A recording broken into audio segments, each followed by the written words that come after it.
السلام علیکم ورحمۃ اللہ وبرکاتہ۔ الحمد لوليه والصلاة لنبيه محمد وآلہ وصحبہ اجمعین، اما بعد۔ حاضرین و ناظرین، یہ درس حدیث نمبر 376 ہے اور آج کا عنوان ہے رسول اللہ صلی اللہ علیہ وسلم کے موضوع کا بیان۔ روایت سماعت فرمائیے، ترجمے کے بعد تشریح کی جائے گی۔ بسم اللہ الرحمن الرحیم۔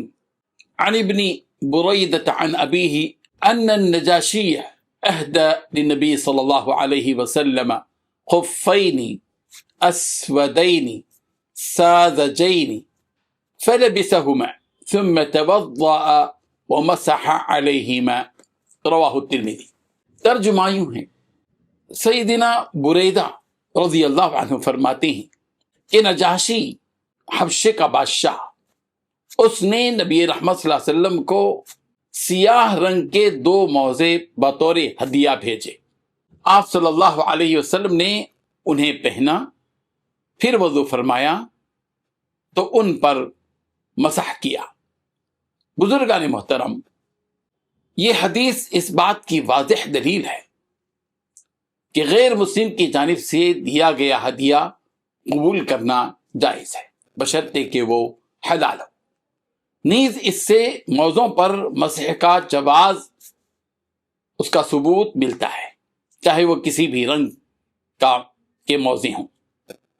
نبی رحمت صلی اللہ علیہ وسلم کا ان موضوعوں کو پہننا اور ان پر مسح کرنا اس بات کی تعلیم ہے کہ شریعت سہولت اور آسانی پر مبنی ہے اور عبادت میں بیجا سختی مطلوب نہیں ہے، بلکہ سنت کے مطابق اعتدال مطلوب ہے۔ ظاہر بات ہے کہ سرما کے موقع پر بالخصوص موزوں کو پہننے کی وجہ سے آدمی سردی سے بچ جاتا ہے، مختلف قسم کی تکلیفوں سے بچ جاتا ہے، اور پیارے پیغمبر صلی اللہ علیہ وسلم نے موزوں کو پہن کر بھی بتایا اور موزوں پر مسح کر کے بھی ایک بات بتائی کہ موزے پہنے ہوئے ہونے کی حالت میں بجائے پیروں کو دھونے کے ان پر مسح کرنا بھی کافی ہے۔ اس سلسلے میں جو مسائل ہیں وہ فقہ کی کتابوں میں موجود ہیں، ان کو پڑھ لیا جائے۔ اللہ تعالیٰ ہم سب کو عمل کی توفیق عطا فرمائے، آمین۔